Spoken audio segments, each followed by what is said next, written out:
Okay, Nightfall Cup, not a meta simplified, meta complicated, as James calls it, or team building, as I sort of see it. I think we've got another great cup here. A lot of people say it's RPS. I can't disagree strongly enough. It's RPS if you make it RPS. If you run a Charmer, if you run Shadowvic, it's going to be RPS. If you run, Noctowl and Pidgeot, don't help that either. But yeah, that's going to be a theme. As we'll see, I'm not going to be running any of them. But yeah, so up on screen now is the sort of core, how I see it. Frostlass is the queen. I don't think there's much doubt about that. I've sort of got the three best sort of hard counters here in Lapras, G-Fisk, and Alolan Ninetales. A distinct lack of Wigglytuff there, because Alolan Ninetales, being the Ice type, resists Ice Shard from Lapras, and I think that's just so valuable. I think it was Arceus Aurelius who I heard say this. Forgive me if I'm wrong, if it's someone else who said this. If you're running Wigglytuff this month, it just makes you look like you've not caught an Alolan Ninetales. And I think that's really well put. Yeah, I'm really struggling to see use for Wigglytuff over Ninetales, purely because of this matchup here.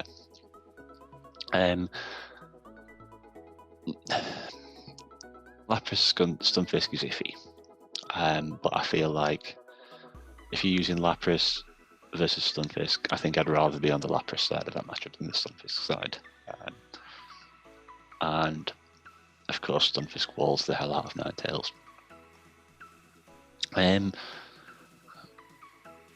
Medicham's here as the sort of fighting slot to take on the G-Fisk and Lapras. And the Lapras being there is the main reason, in my opinion, or one of the two main reasons, that I don't like the Mud Boys here. As I say, the first one being that Lapras would beat the Mud Boys. And the second one is because of Venusaur. Now, initially there's only the G-Fisk, which is the charm counter.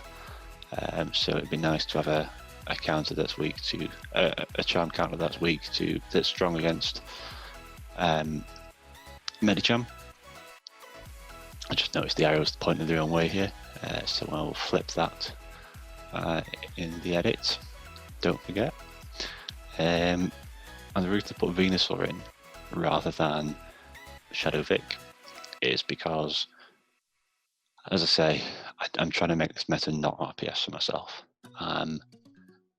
And we can see there isn't an arrow going from Venusaur to Lapras or G-Fisk. Generally, Venusaur will beat Lapras.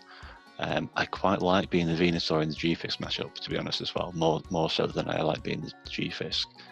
And I certainly prefer being Venusaur versus these two than Victreebel, because I'm putting shield pressure on my opponents as well, and having sort of similar outcomes. So I really struggle to see, given that this is the primary reason to run Venusaur, what we've got on the screen now, in my opinion, I really struggle to see the reason for Victreebel. Now people say, well, Victreebel's better against Frostlass, it's better against Medicham. Yeah, fine. But Frostlass can't switch in on Venusaur. And you've got plenty of things that beat Medicham already here, or two things that beat Medicham really, really well here. So yeah, I don't see that coverage as being important. I'd rather have the versatility and the shield pressure.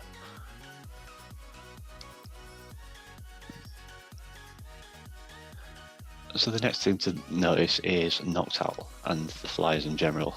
But I'm going to talk about Noctowl to begin with. Because Frostlass, as I say, doesn't really beat Venusaur, and certainly doesn't really beat Shadowvic. Noctowl does.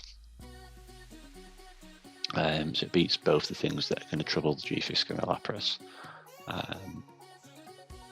Now, that comes at a cost, obviously. Frostlass will beat it comfortably, and Lapras will beat it comfortably. And the big issue is Stunfisk. This is a meta where a little bit of energy goes a long way. An extra shield is huge, and having Mon like Noctowl, which even at a 2 shield advantage, really can't take on Stunfisk. I think that's such a liability on a team. It's just not something I'm interested in running. I think we see here, as we say, the main Mon here is Frostlass in this cup. That's the Mon everyone will be running. It's going to have the highest usage. And the most popular counter for that will be G-Fisk. So if the 2 most popular Mons in the cup are going to be Noctowl counters, I want to avoid running Noctowl if at all possible. But yeah, as I say, it does beat the grass poisons and the Medicham and the counter users. And the Medicham, well, counter users can give it a bit of trouble in 2s because it's only neutral to counter, so there's that to consider as well. But with that in mind, there are other flying types. Gliscor, for example, has a much better matchup versus the G-Fisk. I generally would consider that a G-Fisk counter. But it still has the same problems versus Lapras, and even worse problems versus Frostlass. Golbat, much stronger versus the counter users. Much stronger versus Venusaur because it's resisting all the moves. There's an argument to be made that Golbat should be down here actually, but because of the horrendous matchups with Lapras and G-Fisk, I think that's very much a separate role to the poison that's coming down here.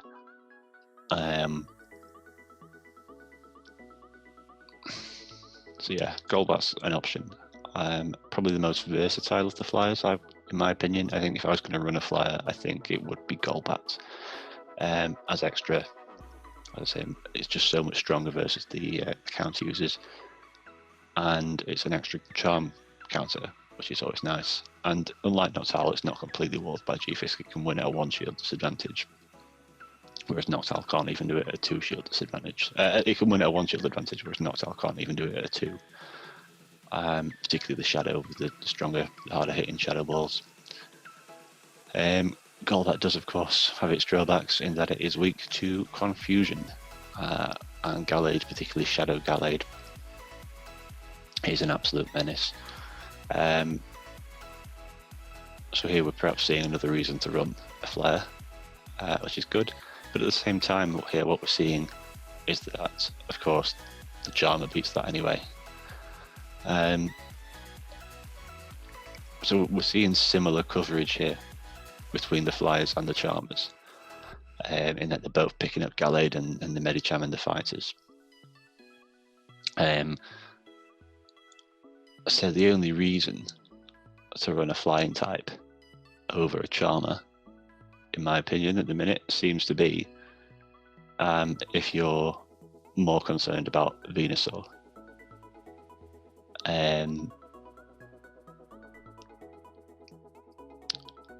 No, sorry, it seems to be that if you're more concerned about Venusaur, or indeed if you want to run them both, so that you can protect, you can use it as a perhaps a bit of bench pressure against the Venusaur and the Victory Bell. But other than that, given that the Gallade beats the same things as the Charmer, as the flying type, isn't walled versus G-Fisk, isn't weak to ice. I think, and it's far more versatile. I think I prefer Gallade as a sort of in that flying type role. I mean, yeah, it's a much softer counter to a lot of these things, and it's very close with Shadow Vic. So you have to have a good IV one, of course, and you have to shield versus Venusaur to charm down, take Confusion down. But it's just horrifically scary mon to use, you're going to get shields back. Yeah, and it's just versatile, as I say. Like the drawbacks of these flyers are that what you're picking up in one of them, you're losing in somewhere else. Like, as I say, to not be walled by G-Fisk and going with Gliscor, you're much softer versus the grass. By going with Golbat and picking up extra coverage versus the fighters and the charmers, you're weak to Gallade. Gallade itself doesn't really have these drawbacks, other than being weak to 2 of the 3 flyers and the charmers. But you're not telling me that if you're a Noctowl or a charmer switching in on Gallade, you're not telling me you're not shielding the close combat from a Shadow Gallade. Like, it's gonna take switch advantage off you if you don't shield, and that's the point. You know, switch advantage is the point in having these hard counters. So I think Shadow Gallade is exceptional. So I'll be running that as my flying type. Because, as I say, there's currently not a great deal else that wants the hard counter Gallade. That leads me on nicely to the last bit, in that there are other counter users than Medicham. Scrafty, I think, is particularly, well, Scrafty and Obstagoon, depending on your team comp, I think, are both particularly interesting. They have much nicer matchups with the Frostlass than Medi. They resist confusion, so generally they'll beat the Gallade, which is really nice. Yeah, as I say, we're a bit light on Gallade counters here, and because they're still counter users, because he's still a counter user, he's still picking up few matchups up here versus Lapras and G-Fisk. Another nice thing about Scrafty is that being a dark type, and indeed Obstagoon again, that they're resisting the Shadow Balls from Golbat. Obstagoon isn't even fighting type, so I believe Obstagoon beats Golbat straight up. But Scrafty will beat Golbat in the zeros. It'll beat Noctowl in the 2s, straight foul play. Frostlass don't want to switch in on it. He beats it in the 1s from a standing start. Scrafty does a lot, like it flips a lot of these arrows in very achievable situations. So I think Scrafty's really nice. Again, on the point about Obstagoon being not weak to flying, I think here's the reason where you might want to run your Mud Boys. As I say there, reason one that I'm not going to run one is because the struggle with Lapras, and that's the sort of role or part of the role of a counter user, and also they're much weaker to Venusaur, and of course Shadow Vik. But as I say, not weak to flying. I think I prefer Swampert over Wishcash because certainly in the Gliscor matchup, you don't have to play the bait game of trying to land the Blizzard. And I think Hydro Cannon's reliable, heavy damage, which is nice. You're also not weak to Confusion as well. And you're outpacing Gallade to the charge moves, so you're going to force him to give up a shield. So there's that. Move on to Poliwrath first, because that sort of acts, well, I say acts, it's got to say it's the water typing, same as Swampert, but you've got fighting coverage to pick up Lapras, although with that comes the weakness to the flyers and Gallade. So there's that. But I think the water typing is useful if you're worried about Blaziken. Blaziken's a bit of a niche mon. Still going to pick up the Lapras and G-Fisk, although albeit a lot less reliably, because it's so much frailer. It's weak to Surf. It's weak to Earthquake. It isn't even going to want to take the Rock Slides, which all these other 4 mons resist. However, it does have some upsides, being that it's not actually weak to Charm. I mean, it's Blaziken, it's frail as hell, so it's still going to take a lot of damage from Charms, but you're going to get to a Blast Burn.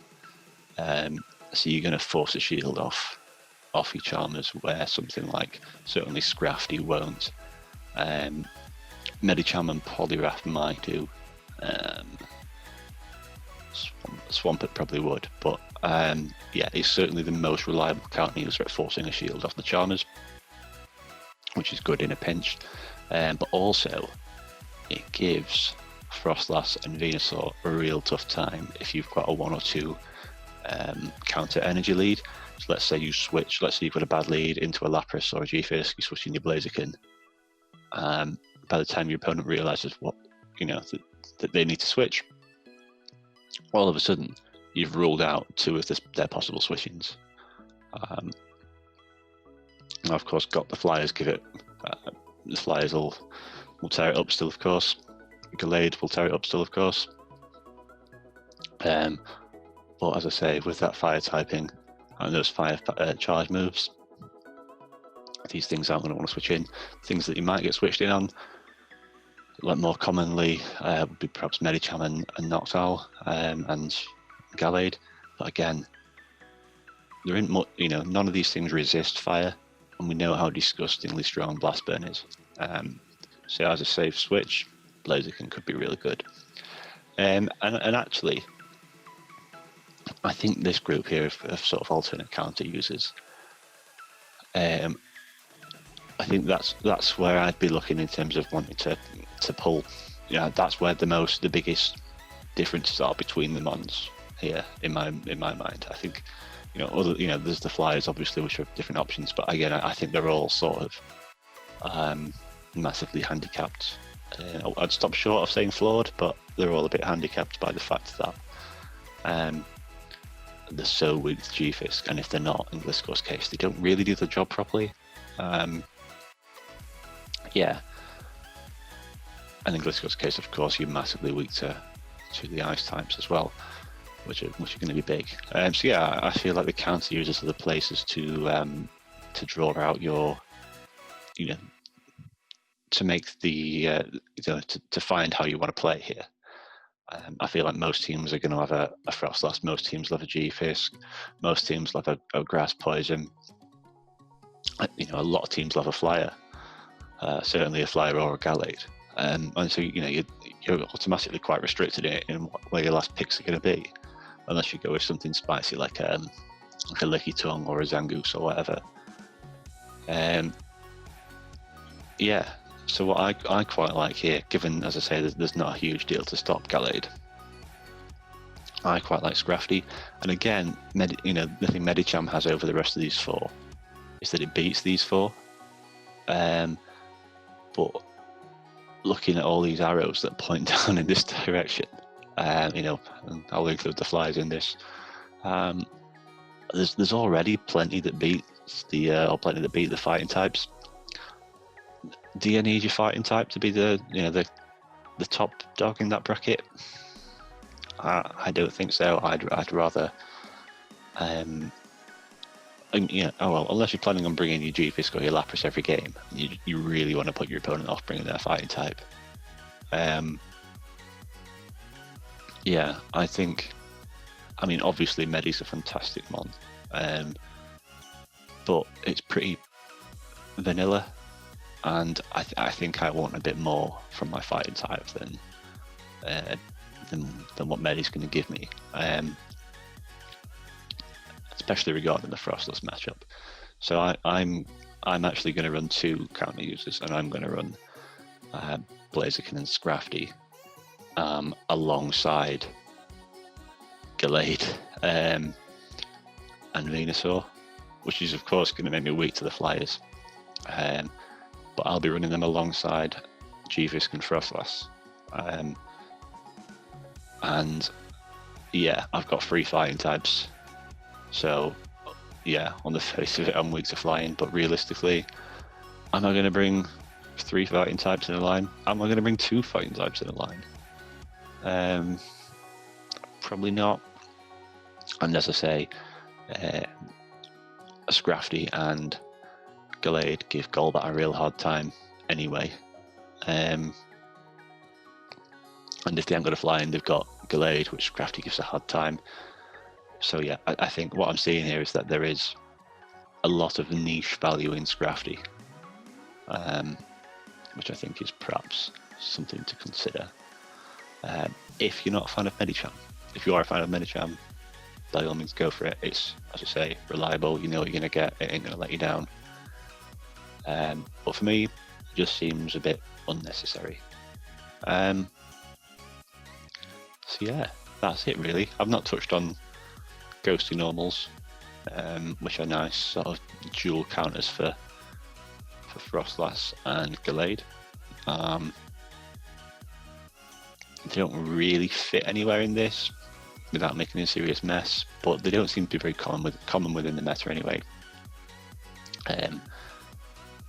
All I would say is that they're just weak to Noctowl and the counter users, so well, there's not much more to add on to that really. At which point you're probably better off running Scrafty if you want something that's going to be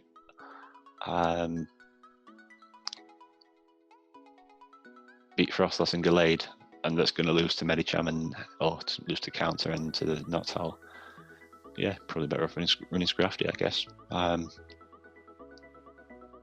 it's different. The Lickers will give you better matchups with the Venusaur and the Charmers, but Scrafty will give you better matchups versus the G-Fisk and the Lapras. But yeah, I feel like there's very little reason to consider anything that isn't here in my mind that may come back to bite me in the arse. I don't know. Pyro I spoke a lot about in various places, and I still think has some play. Well, I think Pyro would have had play if this cup came out a year ago. I think the skill level of the players that are in Silph at the minute has increased drastically over the past sort of 12 months. And I think there's a sort of a natural movement away from the things like the charm users and the Shadow Vic, which is where Pyro would have come into its own. But against things like Venusaur as an alternative, and against things like Gallade as an alternative to a Charmer, or Noctowl as an alternative to a Charmer, Pyro has a much more difficult time because it'll have to shield. Yeah, and I know Noctowl seems like a solid pick, and it always has been a solid pick, that sort of thing, but it's not. And I spoke about this before, it's fairly plain, like it's not a sexy pick. It doesn't jump out to you and go, oh, really, or very few people, I imagine, think, yeah, I really, really want to run Noctowl. I mean, I've done it in the past, but on the basis that it's really good in certain metas, rather than the fact that it's just, like Frostlass stands out to you as a really super aggressive mon that's going to win games, like it's going to flip games. Noctowl, whilst it'll do that, it doesn't have that same appeal, I guess, is what I'm trying to say. So maybe had this meta not been around a year ago, Noctowl would have been less common. I don't know if I'm being unfair there, but yeah, it's just what I think. So yeah, I'm going with a super, super aggressive team that looks really off balance, and it's going to take a bit of getting used to play. I ran it in a few practice tournaments and it's done well. I'm currently 0-2 with it in the real thing. I've been caught completely rock, paper, scissors in the first game by Shadow Vic and Pidgeot, of all things. But the second game, I lost to Trudy, which was a very, very close game. And a lot to be learned from that, and I'm actually going to be posting that soon, because I'm a bit conscious that my team looks a bit silly. But it works. So I'm going to show a loss to prove that, but it was, yeah, just hopefully you'll all look forward to that. But yeah, thanks for watching. Good luck. Don't run Shadow Vic. See you later.